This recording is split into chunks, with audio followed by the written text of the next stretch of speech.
give you a little tip on how I do it all while keeping my kids happy and content, and that's wearing them in the Ergo Baby Omni 360. I love my Ergo Baby Omni 360 because it allows me to get stuff done while they want to be held. In the 360, you can actually use it from the point that they're that little tiny human nugget that's all squishy and really needy, up until the point that they might actually break your back. Although there is great support. I use it when they're cranky at dinner time, but obviously someone still needs to make dinner, cleaning, DJing. Go to fruitsofmotherhood.com/ergobaby to get free express shipping on any order. That's fruitsofmotherhood.com/ergobaby. Now back to this amazing episode. Linda Fruits here from Fruits of Motherhood, and today I have the pleasure of chatting with Renee from the Mom Room. Stick around till the end because we're gonna find out how to handle unsolicited comments, advice, and mom guilt. Love it. Hi. Hi, how's it going? Good. Tell me a little bit about yourself. So my name is Renee. A lot of people don't know that and they just refer to me as the Mom Room, but my name is Renee. You are a room.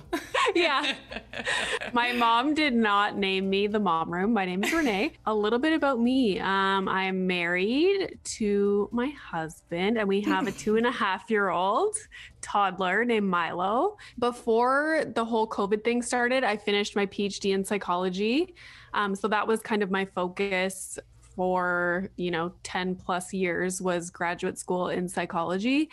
And then after I had Milo, I had the 12-month maternity leave from my PhD program. After the maternity leave, Milo went back to daycare and I finished up my PhD. And then literally days later, we were in quarantine. So it was like, oh, congratulations. Like you finished your PhD after all this hard work and now you're stuck in the house with your toddler. So at that point, I didn't have any schoolwork to do anymore. So I just kind of focused on social media stuff. So TikTok, Instagram, and then was more active on my blog, which my blog and like the whole mom content stuff started shortly after Milo was born because I just was experiencing all these things and I hadn't really heard people talk about certain things that I was experiencing. So I was like, I need to get this out there. And then the more I put content out and talked to friends about it, they were like, oh my God, me too.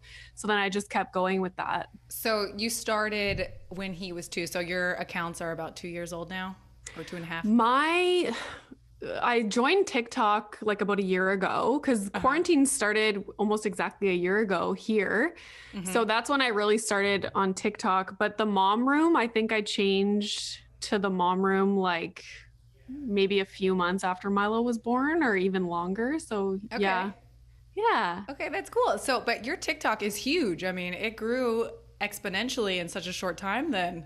Yeah, in quarantine, I feel like everybody was on TikTok. I think people just appreciated seeing me struggling at home, but making jokes about it. For sure. It's kind of like misery loves company. Like we're all suffering a little bit. That's why I love your videos too. They are me. You are me, I think. Yeah. And you are me. I know. I read, you always have like the text posts on Instagram and I'm like, I literally just make video content, like comedy videos based on the things that you write about. It's so the same thing. Yeah, we are. We're all suffering through the same thing. I think that's like what moms sometimes forget is like, maybe it's not identical, but we're all suffering. Yeah.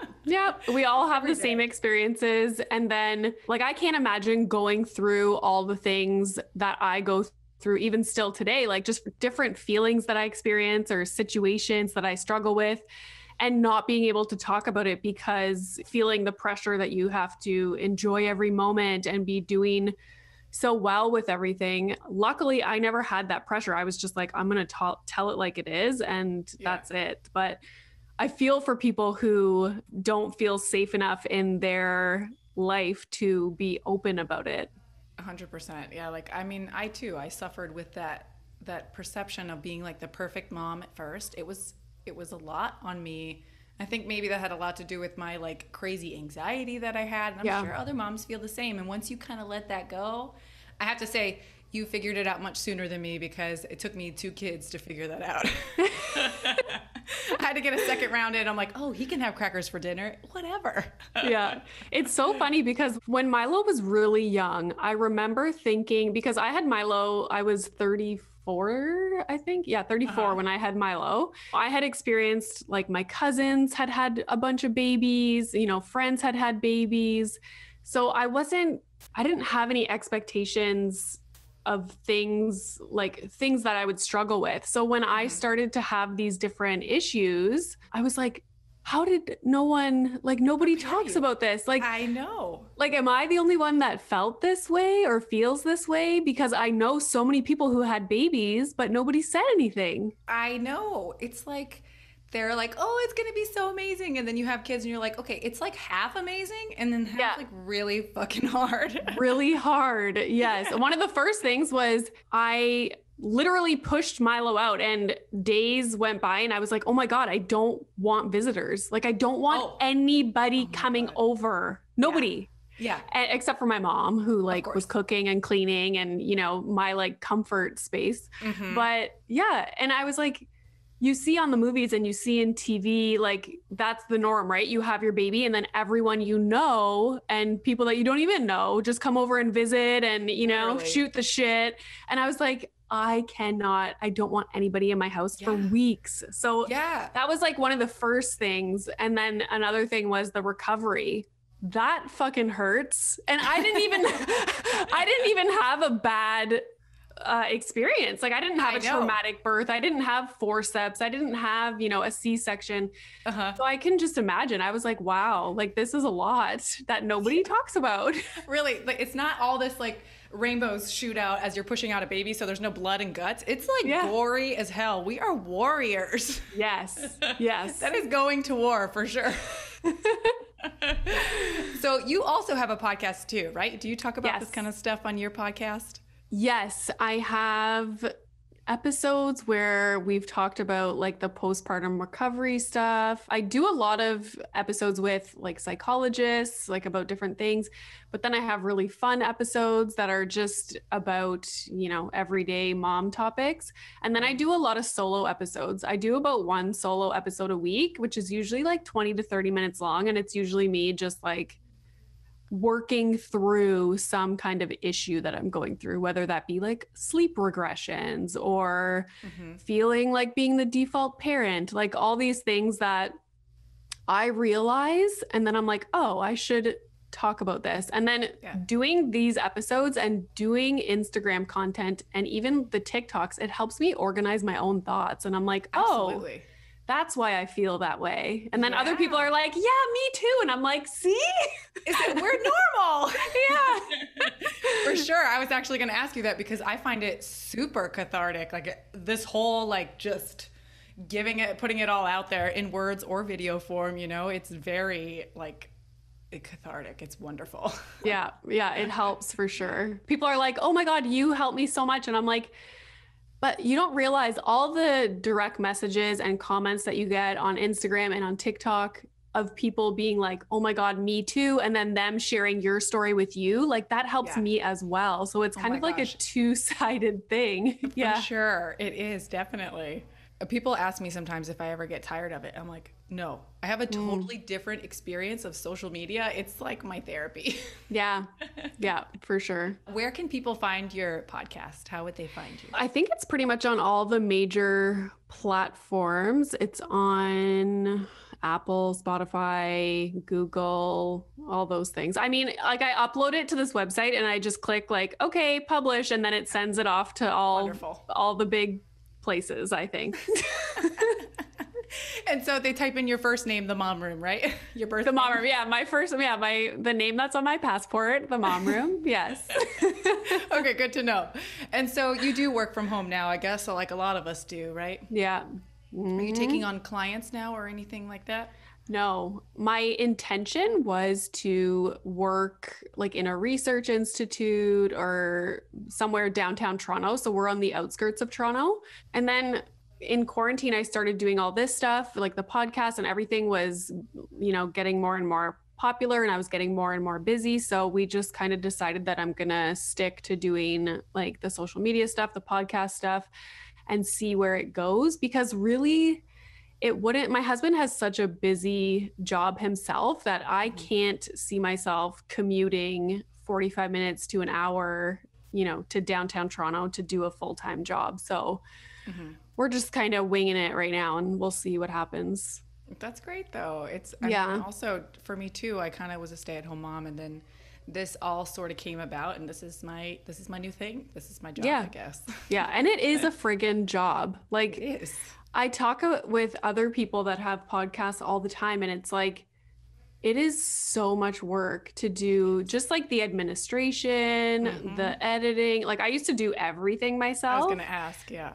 Yeah. So now I'm kind of delegating stuff. Like I told myself, like, once I monetize anything, I am hiring people to do the editing, to do different things for me. So that has been easy. But then at the same time, like, the social media stuff picks up, and then you're doing more of that stuff. And it's hard to manage everything. Well, you do the same thing. It is hard. No, I'm like, I feel it. Me too.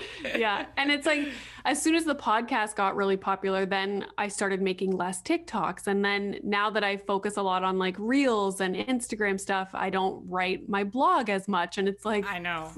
it's so much. Yeah. I know my blog has definitely taken a backseat. I haven't wrote like anything new in months, and I hate to even say that, but because I am focusing on other things. I think that's just the juggling that we have to do, and it'll come and go. The thing I find with the blog is, like, you need to have a moment to sit and like really think and collect your thoughts and make sense. Whereas, like storying on Instagram, making a reel, making a TikTok, that stuff is kind of like, you can do it on the fly and just you don't really have to sit and think. So that's why I think the blog kind of doesn't get much attention. Same though. Yeah. Yeah. I was trying to do laundry yesterday, and I think I made like 4 TikToks. Exactly. I could not focus on laundry. A, because I didn't want to, and B, I was like, this is inspiring. I hate this. I need to write a TikTok about it. So as you grew, and how many followers do you have on TikTok now? I think like 130,000. Super cool. Yeah. In such a short period of time. With a lot of followers comes a lot of comments, unsolicited advice. And I am not saying that you have mom guilt, but I guess we all kind of do. But you handle these comments so well. So I just assume that you are like the mom guilt pro at this point. And I have to tell you that I saw on Instagram that you were writing a book about it, which I thought was just so funny, because I had already thought that this is what we were going to talk about. I'm like, I just see you doing it, like you're living it for all of us to see. So tell me about these comments that people say to you. It's so funny because I feel like there's different levels of comments. There's some that are just completely, you can just disregard them, and, nobody's going to be affected by it because you're like, clearly that's a them problem and not, But then sometimes I get comments. Initially, it bothers me and I get defensive, but I never respond when I'm in that state, because I know I need to like think about it and digest my thought, like understand what I want to say. And it's also the comments that I feel that other moms get in their daily lives all the time, like whether it be from, friends or other moms or family. And so then it bothers me because I feel like I want to respond almost like on behalf of other people that get flack for, giving their kid a pouch or, whatever it might be, feeding them McDonald's. I didn't know that I was supposed to be ashamed of that. Yeah, exactly. Right. Yeah. And like, one of our favorite times is to go get McDonald's and, have McDonald's for dinner. And Milo loves that. And then I make a TikTok about it, and then people comment like, why is eating junk food funny to you? And I'm like, what? We're just having a good time. Like we're, like everybody else. But so my favorite thing on TikTok is the video reply, because it lets you respond for everyone to see. Like, Yes. look what this person commented on my TikTok, and this is how I'm going to respond. And it's the best feature ever. Yeah. So I get a kick out of that for sure. I've noticed, and I love it too. It's wonderful. It's so fun. Yeah. But I would say like comments or things that I get online doesn't really affect me in my daily life, but it doesn't give me mom guilt because I'm so confident in what I'm doing. Mm-hmm. Like, you're not going to make me feel bad for eating McDonald's. Like Right. you know, like no way. Mm-hmm. But in my own life, but on my own, I will experience mom guilt for things all the time. Like Milo playing independently kills me for some reason. Even though I know it's good, I'm like, look at him. He's like using his imagination. Like, he is like just growing. He's so smart. Oh my God. But then it's like mom guilt. You need to be engaging with him at all times. And like, you know, That's so funny. Yeah. Yes. So I do get mom guilt, and it friggin' sucks. Yeah, my friend's trigger is the independent play. I have to tell you that is like my favorite part of the day. I'm like, look at him, being his own little human. But my mom guilt, I think I have a lot still of like suppressed mom guilt with food. It's just like a thing that I've always had. I'm doing much better at it, but it's just one of these like impossible things that we have to just deal with, you know. Like, I feel like everyone has their own triggers for it. Like, the thing about mom guilt is, even though rationally I can be like, no, this is okay. Like, we are going to watch this movie right now. Like, we've had a busy day, whatever.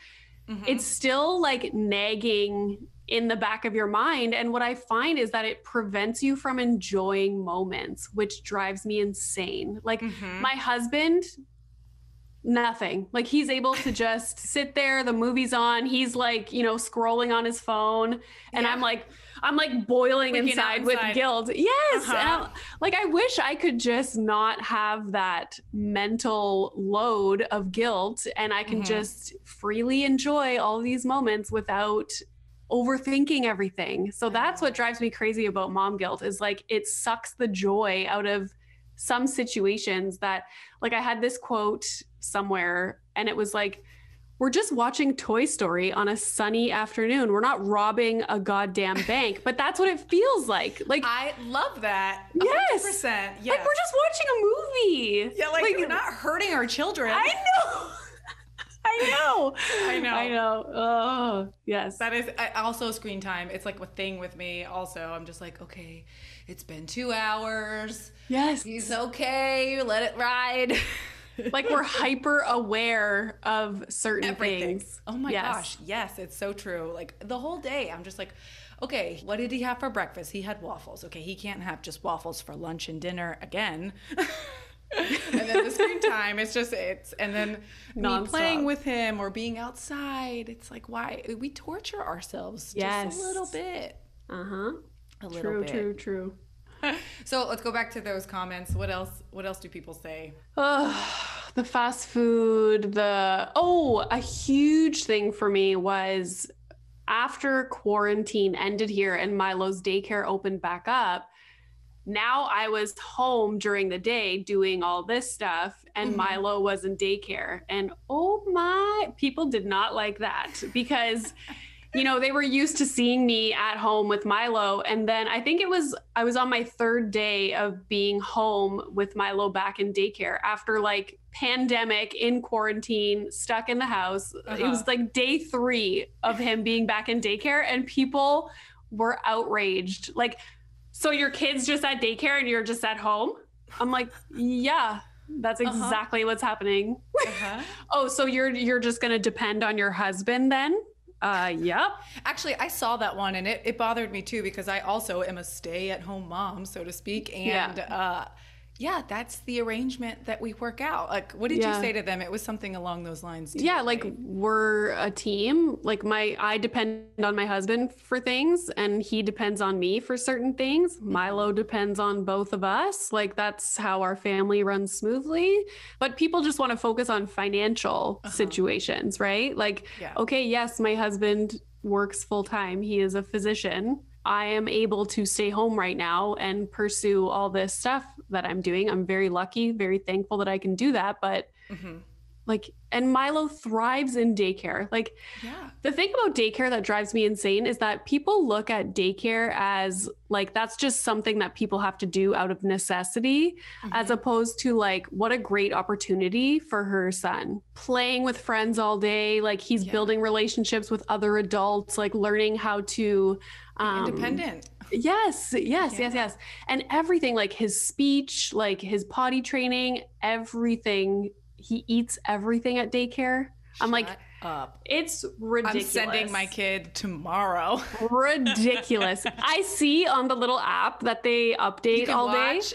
Like they put like everything he's eaten, every time he goes to the bathroom, his snacks, like all this stuff. And I'm like, really? I'm like, he ate that for you? Oh, okay. Like, send him with like the bougiest stuff tomorrow and just see if he eats it. Like, he eats everything. That's mind-blowing, because I see you make TikToks as well. Like, your Milo and my toddler also are very similar with the food thing. Like, I will make a beautiful dinner and he will not touch it. Yeah. Like, how am I supposed to be motivated to cook? I already hate cooking, but knowing that he's not even going to eat it, I'm like, well, screw it then. I'm not going to make anything and I'll just have boiled eggs. Like, it's so true. I was like, I broke down. I was cooking dinner the other day. I had my youngest in the stroller. He's literally wailing at me to get him. My oldest is like outside, who I know is not going to be eating this dinner. My one child is so pissy that he probably wasn't going to eat anymore either. I'm like, who am I cooking for? What am I doing? Yeah, exactly. And he used to eat everything. And now it's just like, he's at that age where they want to have control over whatever they can. Yep. So whatever, berries and yogurt for dinner most often. That sounds really nice though. Like, I wouldn't mind it berries could be and worse. Yogurt. Yeah. Yes. Yeah. Well, he's obviously not hurting in any way because he's so cute. I mean, he's fine. Happy. Yeah. He's totally fine with his Toy Story and his berries. Exactly. So when you post these things, the commenters, do they ever like retaliate again on your post? Sometimes they will try and like stand up for themselves, or they'll be like, oh, you misinterpreted what I was saying. Or I love that when people are clearly being so rude and judgmental. And then they're like, I didn't mean it in that way. I just meant like so-and-so. And I'm like, yeah, right. And I will like reiterate what they said, like, oh, really? Because you literally said this. But most often I respond and then I just kind of go on with my life, and like, I don't really yeah depends. That's healthy. That's healthy though. Yeah, for sure. My husband does not have that. Like, my husband will go in the comments forever and like respond to people, and I'm like, he'll come back to me and be like, did you see what this person just said? And I'm like, no, I didn't. I have moved on. Yes, yeah, I'm not like, reading them on purpose. Yes, like that post was from like 3 days ago. I am living in the future now. So he watches all of them too and reads all the comments. Oh yeah. He's a good manager, you know. He is. You could hire him. The mom room dad. Yeah, exactly. Do people unfollow you too? Do you notice that on TikTok? I don't know if it's as prevalent on Instagram as it is. Like, I'm not as familiar with Instagram, but like you will gain so many followers, but like if I gain, let's say 300 followers in a day, I've lost like 80. And it's like, well, why did you follow me in the first place? Like, why does that happen so much? I lose 200 people a day. Why? It doesn't that? I have no idea. And so it's like my content hasn't changed at all. Yeah, it's strange. Like, you always gain more than you lose. So when you're just looking at the overall number of followers, like it continues to go up. But then if you actually go into the analytics and look at numbers, it's like, okay, 400 people followed me today, but like 100 unfollowed me. Like, I would like to go and see who the unfollowers are and like why? Like, what did I do? Is this mom joke not for you? I know. It's so weird. Sometimes people will just like mass follow a bunch of accounts and hope that they follow them back. So I'm like, maybe because I'm not following people back, they unfollow. But like, man, that's got to be time consuming for them to keep track of all this stuff. I don't know. I know, right? Yeah, that is a full-time job as well. Yeah. Okay, so then let's go back to this mom guilt. What advice would you give a mom going through this? I still struggle with mom guilt as well, even though rationally I know everything that we're doing is fine. And, you know, in 2 days from now, it's not going to matter. So I always try and look at things instead of situational, look at it like over the course of a week. So, you know, if we have a bad weekend and we're eating like more donuts and sugar or getting McDonald's, like whatever it is, like that's fine. Like I try not to focus on one day, instead focus on like a week at a time. Like what has our week been like with regard to things that would make me feel guilt? So like screen time, or like you were saying, food, outdoor time. Like I always have this thing like, oh my God, we need to be outside. And then we go outside and it's fucking freezing here. And my husband's like, oh my God, my husband's like, you know, it's cold outside, right? And I'm like, big deal, wear a fucking hat. And then we go outside and within 5 minutes, I'm like, oh shit, like why did we get him ready and come outside? Because now he doesn't want to come inside. Yeah, it's always a struggle. They don't want to go out or go in anywhere. Yeah, no. So yeah, I just look at things like for the week as opposed to, oh, today we had a bad day. I always say like, just be confident in what you're doing. Like that is the biggest thing. And I think that's why I'm not as affected by comments on social media or, you know, seeing picture perfect family accounts on social media, because I'm just like you have to know that that's not real life. First of all, even though it's social media and it's supposed to be like personal accounts, like it's not. Like it's like you're looking at a magazine, the same amount of work goes into it. Just be confident in what you're doing. Yeah, it's funny that you mentioned these mom accounts that do these picture perfect every single day. Like I couldn't figure out, why are we so hard on ourselves? But we're seeing these images, not only in the movies like we previously discussed, but on social media. It's in front of our face all the time. Yeah. Like I always think about before social media, when it was magazines that we would look at, you know, like Glamour, Vogue, whatever it is. I never really looked at magazines and thought like, oh, like I wish, like it didn't have that effect on me, because when we look at a magazine, we're like, oh, you know, they had a professional photographer, they edited the photos. Like this was a huge ordeal to get this photo shoot done. But we don't apply that same thought when we see social media photos for some reason, even though it's the same thing. Like getting professional photos, like getting those kids dressed, like that's a nightmare. Oh my gosh. And it's a lot of work. Yes. Yeah. Oh yeah. They probably ate like 27 lollipops just to get that one picture. So don't feel bad about donuts. Literally. Yeah. And it's like a split second of a photo that we then imagine like that is what their entire day was exactly how beautiful this photo is. And it's like, no, like all toddlers and kids are the same. It was a shit show. Crazy. Yeah, exactly. They're crazy. Yeah. Oh my gosh, the mood swings is Milo's doing that too. He's really close to Elliot's age. Elliot is 3 and he's 2.5, you said, right? Yeah. So they're being all sorts of crazy at the same time. Yeah. So last night we just got over this sleep regression thing where he was refusing to go to sleep, and we figured out a plan like how to deal with it, and it was working, and we were like, good. And then last night he figured out how to take off all his sleep sacks that we have, no matter if we put it on like inside out, backwards, like whatever. So we're watching him in the monitor last night, and he takes off his sleep sack and he's like all excited. And then he rips off his pants. And I'm like, what is happening? And you just see his bare legs like waving in the crib. And I'm like, oh my God. And then I look at my husband and I'm like, he's taking off his pull-up. And my husband's like, no way. I'm like, yes. And we look, his like bare ass is up in the air. I'm like, why? He did this 4 times last night. Oh my gosh. You have to be so tired today. That takes a lot of time. Well, we were downstairs watching 90 Day Fiance as this was all happening. And then we kept, after a while, we would go up and get him dressed again, and he would lay down. And then 5 minutes later, stripped down like bare ass. I was like, no way. And then finally he fell asleep around 10 p.m. But it's as soon as you figure one thing out, they start doing something else. I know. It's never ending. Yeah. And then you're like, great, now we have to figure out, like, I need to talk to some kind of expert. Like, what do I do when my child is stripping down naked in the crib? Or you Google it, right? Like, is it normal for a 2-year-old to be getting naked in bed 500 times a night? Yeah, exactly. I know a lot of people actually deal with this a lot in their personal life, with The their comments. yeah, like Yeah. friends, family. Do you have that at all in your family? Are you I don't. And I get asked this question a lot, like, can you give advice on how to deal with in-laws? Or like my husband's mom keeps saying this. And I don't have that experience. And I was thinking about it. And like, we're lucky with like my parents and my husband's parents, just the kind of people that they are.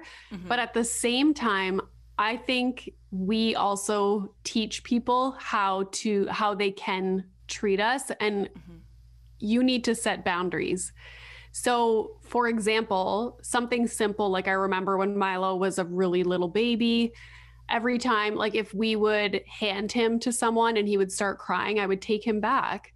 If I put him down in his little swing or something and he started crying, I would go pick him up like right away to comfort him. And I remember my mother-in-law one time when they were visiting, she said, every time he cries, like you can't just go and pick him up and get him.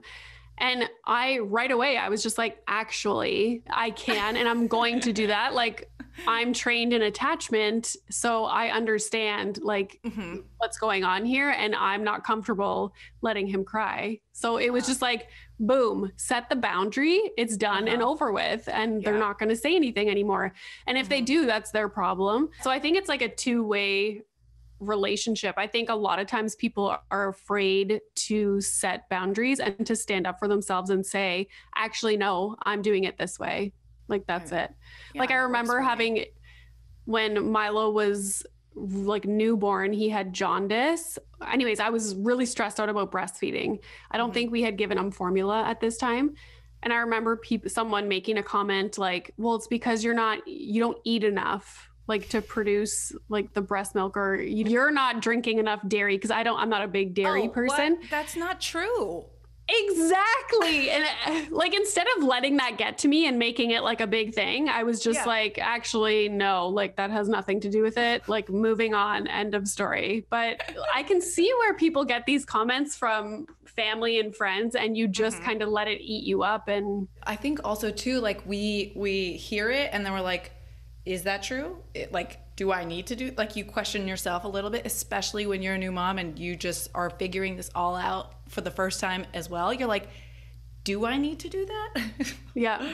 Do I need to drink more milk? And then, if you have the time, because of being sleep deprived and everything, if you can look it up, you might also find conflicting information online as well. Information overload. Yeah. I definitely was Googling everything under the sun with my first. Do you have moments of weakness, like with these comments? I know you mentioned that sometimes you can get a little upset about it. Like, I think I'm able to recover pretty quickly. But the only time, like when somebody attacks more so like the kind of person I am, or like my intentions, that's what bothers me. But again, sometimes there's comments like that where you just kind of disregard them. You're like, okay, they clearly just don't like me for whatever reason. Or they don't know you. Exactly. Yeah. Sometimes it'll bother me for like, I would say max a day. Okay, that's fair. And then I kind of, all day I'll kind of like stew about it and think about it. And then I just kind of leave it and move on. Would you say that it was the same way from the beginning, or is this something that you've grown to kind of figure out over time? I think I've always been like that with everything.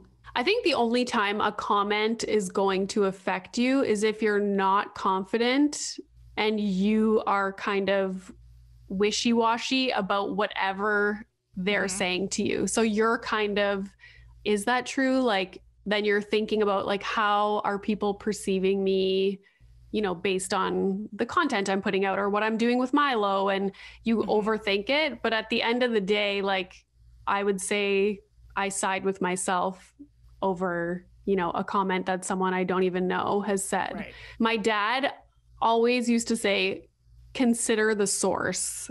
And I love that piece of advice. Like, consider the source of where this negative feedback is coming from. Like, who is this person? Do you care about what they think about you? Do you even know who they are? So it's like, once you consider that, then you're like, oh, okay. Like, I would have a bigger issue if my mom was like disappointed in me for something that I did. I would be like, oh shit, like I'm dead. Like I'm done. You know? Does she live by you too? Does she help you guys out? So when Milo was up until he was about 1 year old, we lived up the street from my parents, but now they're about 3 hours away. So. Oh my gosh, that's so long. I know, especially with the freaking like COVID. I know, like the worst time. This is like the only people we could see. I know. Supposedly.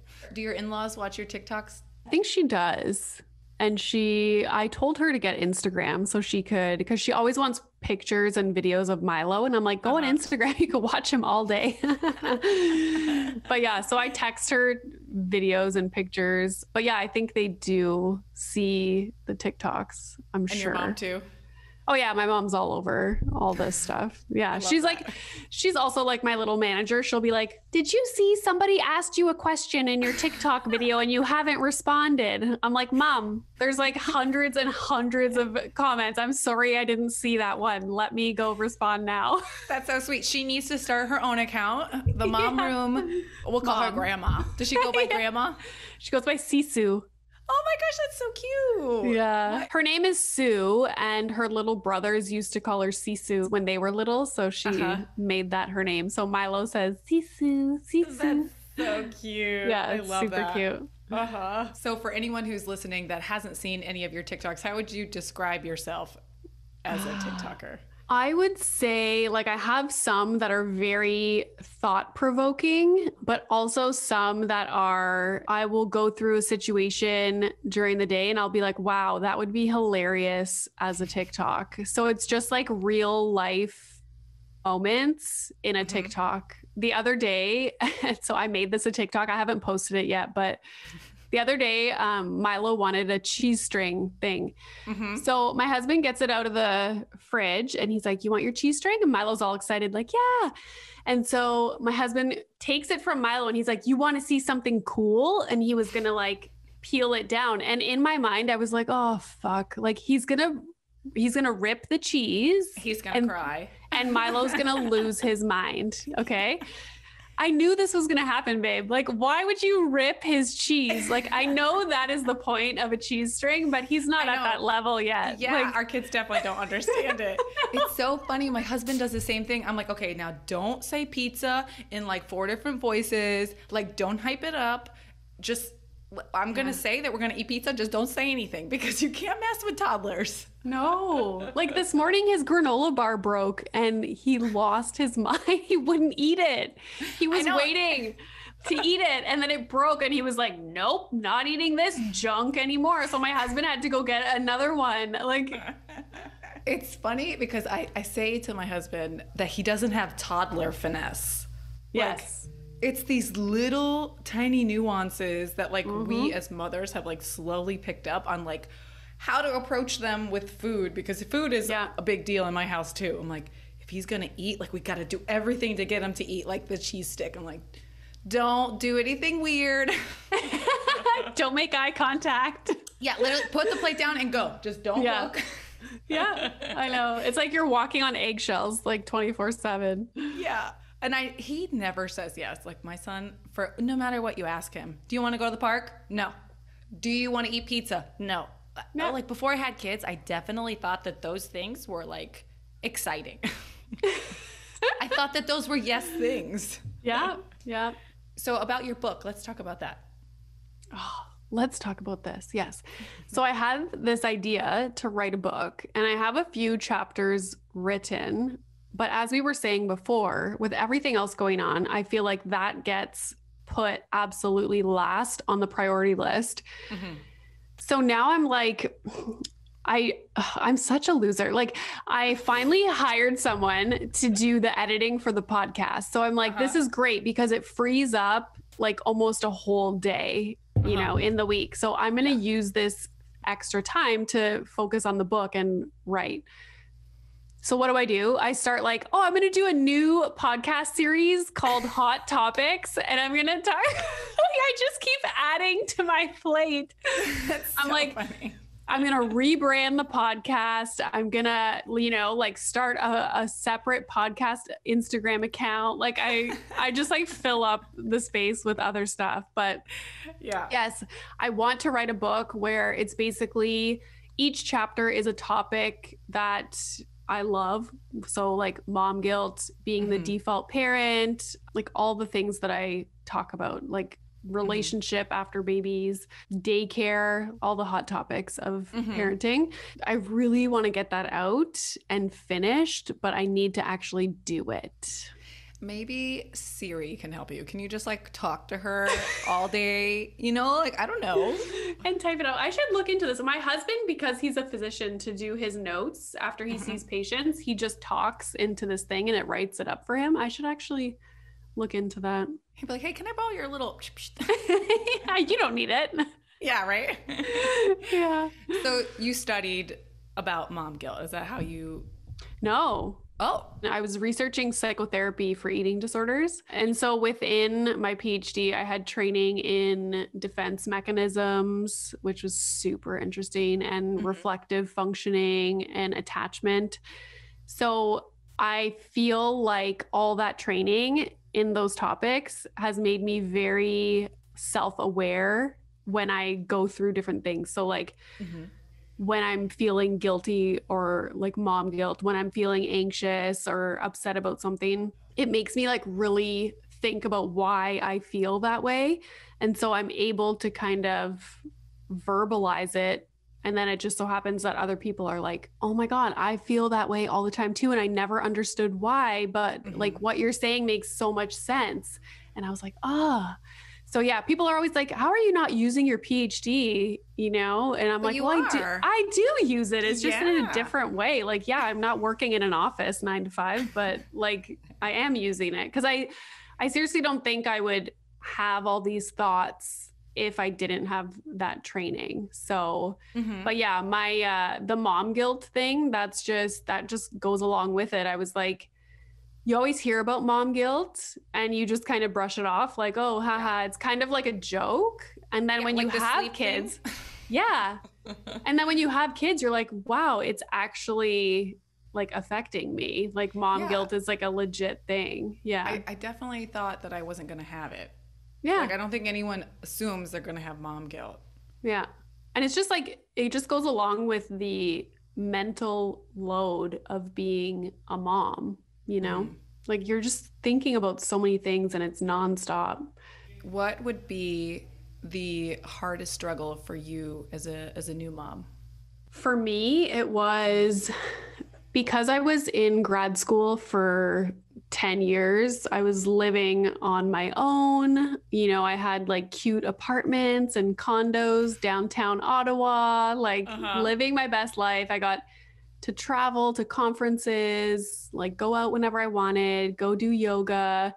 And that was like for most of my adult life, So after having Milo, it was just, I went from being so focused on myself and so focused on reaching all these different goals. Like I did my master's program and then I did my PhD and then I got this scholarship and got to speak at this conference. And like, it's like you're constantly trying to reach for all these things. And then I had a baby and I was just like, everything just like halted and I had to completely shift my focus onto someone else. And I was just, that was the worst part for me, was like, I need to be doing something for myself. I need to, be reaching goals and I don't know, keeping busy. So that was that was most difficult for me, for sure. And what did you find helped you in the beginning? Like the blog. Oh, okay. Yeah, because like I had all these feelings and it was just a way to get those out, but also feel like I'm being productive and I'm doing something for myself. So that is kind of where all this mom room stuff came from. And that's why like I went from focused on my PhD, like getting that finished. And then it was like quarantine. And then I just shifted all of that focus and energy into what I'm doing now. And it's just like going faster than I can keep up with. So I'm just like, That's funny. Yeah, I have a lot of moms ask me. They're like, what do you do? Like, I consider that like a burnout a little bit in the beginning, you know, like how do you keep yourself going? And obviously I kind of did the same thing you did. Like I started this account, so I can't suggest that everyone do that because that's not everyone's cup of tea. I'm like, yeah, I always look for other options for other people, like what they need to do for themselves. I think mentally, because I didn't get heavily into what I'm doing now until later. But I think mentally I knew like, okay, on this day, because I was induced, I'm having Milo. And for 12 months, I don't have to focus on any other thing. Like it's literally just like researching about strollers and making baby food and hanging out with friends. And like, he was just my focus, taking him to swimming lessons. And so I had mentally prepared myself for that for 12 months. And so it was like, after that 12 months when he started daycare, then I was like, okay, let's do something. Like, let's go. But it's being like mentally prepared to just focus on your baby. Also, you mentioned something on your Instagram about if it gets any better. Do you think it gets better as your kids get older with the mom guilt? I have heard that it does, but because I always ask people this that have older kids, but they say you worry about different things. So because your child is becoming more independent, like maybe they're going to friends' houses to play or to the park on their own, it's almost like the mental load, instead of being like, oh my God, he's playing by himself in the living room. You're more, like, don't see it. You're also like more concerned about like what could happen and their safety. And, you know, I even just thinking about Milo starting kindergarten in a year and a half, I'm like, well, like, I hope kids are nice to him. And it's so, I don't know how people deal with that. I know, honestly, that's my biggest hurdle. Like, with sending him to school, I don't know if we're going to do this August or like the beginning of next year because it's coming up on me quick. And I'm like, he's going to be by himself. Yeah. Who's going to stand up for him? But if he eats his food in school, he's going. Exactly. Yeah. But yeah, so I think you always, even when they're, you know, into adult years, like I think the mental struggles just are focused on other things. Exactly. Yeah. Like, you know, I hear people say they'll always be your baby. I'm like, oh, shit. Shit. Forever. How old is your youngest one? He just turned 1. He is a tornado. Yeah. But I never thought that I would love a tornado so much, but I do. Do you find they're really different? Oh my gosh, polar opposites. Like, oh, crazy. My first is really shy. He's sensitive. The second one, he don't care. Like he's crazy. I love it. But he's so happy. Elliot is a little more like chill and content with a lot of stuff. Owen is like screaming, giggling, like just a tornado of noise. And he started walking at 9 months, which I was not prepared for. Because as you have a second child, I was like, okay, I want him to be a baby. I want to like smother him longer, you know, like actually like try to enjoy it. Like the first time was really hard for me. Yeah. And then he like grew up faster. I'm like, what the fuck? Yeah. What happened? I swear they grow up faster too because they have the older sibling. I know. And it's like, I was trying to write this as a joke and I'm like, okay, motherhood is cruel because you have one child and you're like, hurry up a little bit. Like, this is freaking me out. So you're like, okay, you have a do-over baby. And then you want them to stay little. And then they grow up even faster. And you're like, oh my God, I want to do it one more time. One more time. And then for sure, you don't even see that one. It grows up way too fast. Like, I'm like, what? Yeah. It's like this vicious cycle of like motherhood. Yeah. Aww. Oh, I have one question before my last 2 questions. So I have 3 more questions. Mm-hmm. The picture behind you, is that you on the wall? This? Yeah. No, I painted that. It's a painting of Justin Bieber. Oh my God. From this angle, honestly, I mean, Justin Bieber is beautiful, first of all. So he's feminine qualities. Yeah. I thought I could see like a bun on top. I'm like, maybe someone painted that for you, of you. That is so funny. So I was just Zooming last week with Jessie Crickshank. I don't know if you know who that is. And I was like, I don't know if you can see this right here. And she's like, it kind of looks like a young lady. And I was like, it's Justin Bieber. And I painted it. It's so funny. Well, maybe if I got a straight on view, I could tell much better. I'll send you a picture after. You're going to be like, whoa, damn. So is that also, you paint? It was one of those, like you can drink and paint at the same time places. I like and those. they said you can either paint something here, like for inspiration, we have a bunch of things that you can paint, or you can bring your own thing to paint. And I was like, well, I'm bringing my little picture of Justin Bieber that I have framed. It's like a greeting card and it says, I believe in you. Oh, that is so romantic. I love it. And so I brought that and I painted it. And so now it's in my office because I'm 13 years old. Whatever works. I love it. That's amazing. Thanks. Okay, and then my last two questions before we go is an attempt to normalize this motherhood thing, which you have the same mission, it sounds like. Mm-hmm. You know, I want to ask you, what's your least favorite part of motherhood and your favorite part of motherhood? It's okay to have a least favorite part. Least, I would say, like if we're talking specifics, I think about this a lot, about how I can deal with tantrums, like full blown tantrums. I can like stay calm and I'm just like, let's get through this. Good to go. When it's nonstop whining, that really gets to me. Like nonstop, just like, and like, just like, no matter what you do, they're not content. And you're just trying all the different things. And like that drives me insane. It's so funny. Like, I don't know what it is. Like a tantrum doesn't bother me. That drives me nuts. So that's probably my least, although like I must say, like, I hope I'm not the only guest that has more than one thing to say about your least favorite. But that's also, okay. We welcome all. Okay, good. So the sleeping, like, and Milo has been a really good sleeper, I think, compared to most children.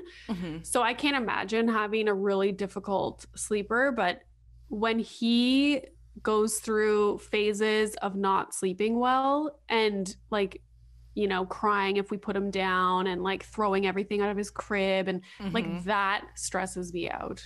Yeah, I get a little ragey right around bedtime if it doesn't go as planned. I'm like all I want to do is go to sleep. I'm like, why don't you want to go to sleep? That was me last night. I was like, why is he 2.5 and he's staying up later than me? Like, I want to go to bed naked. Yes, like frig, man. Me too, buddy. Me too. And then I would say my favorite thing is seeing them grow and develop little personalities. I wasn't like, the newborn phase was fine for me. I didn't find it like, I was just like neutral. I was like, oh, he's super cute and I could still do my stuff during the day because he didn't move. And then once he started crawling and walking, like that, the age about where your youngest is, that was really hard for me because I felt like you have no life. Like you just have to like focus on them, like try to keep them from hurting themselves. Yeah. All day. Yeah. Super stressful. And then now that he's 2.5 and he's like starting to talk and, be funny and like joke with us, like I just like my heart melts. So I would say that's my favorite. And then seeing my husband interact with him too and like how much he loves my husband, like, oh, it's so cute. That is. Oh, yeah. That's something special. Yeah. Like I think before I had kids, of course, like deep down inside, I wanted to be the favorite parent. You know, like I wanted them to love me more. Who doesn't selfishly kind of want that? But then once I had kids, I'm like, I want you to love your dad so much. Like you want, and also, I want him to love strangers. Like, yes. I wasn't expecting that. Being the favorite parent, like my son loves my husband and he always asks for daddy and like yada, yada, yada, like friggin' annoying. But anyways. Rude. Like being the favorite parent also comes with very negative consequences. Like, for example, sometimes my husband will just want to like chill and watch a soccer game or cook dinner. And I'm like, okay, I'm going to take Milo to the park. And we get like to the end of the driveway and Milo's like, Daddy, Daddy, Daddy, Daddy, come, Daddy, come. And I text my husband. I'm like, sorry, but you got to come to the park. You're like, being requested. Yeah, he doesn't want to go with just me. Like, he wants my husband everywhere. And I'm like, well, sucks to be you. And he'll only sleep with my husband, like, if he's sick. And we want him to sleep. Like, he goes and sleeps with my husband. And I'm like, well. Yeah. I mean, you're the favorite parent. Congratulations. Yeah. I know the nights my toddler asks for Christopher, I'm like, oh, like, score. You go do bedtime. Yeah. And you mentioned that your husband cooks. Mine does too. Does he do dinners usually for you guys? Almost always. Yeah.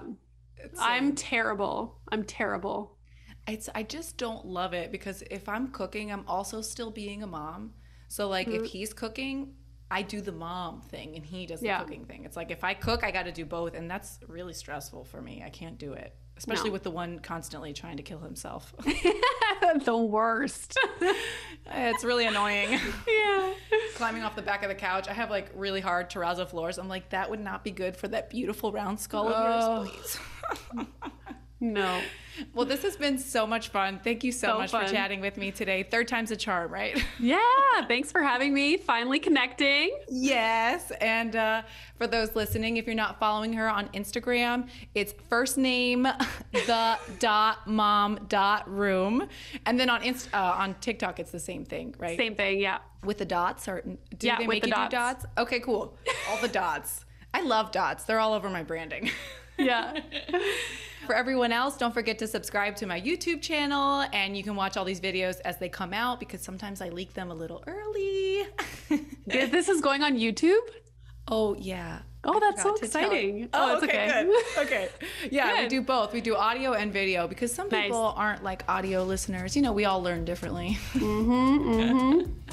Well, cool. Thank you so much. Awesome. Thank you so much. Hey, mamas.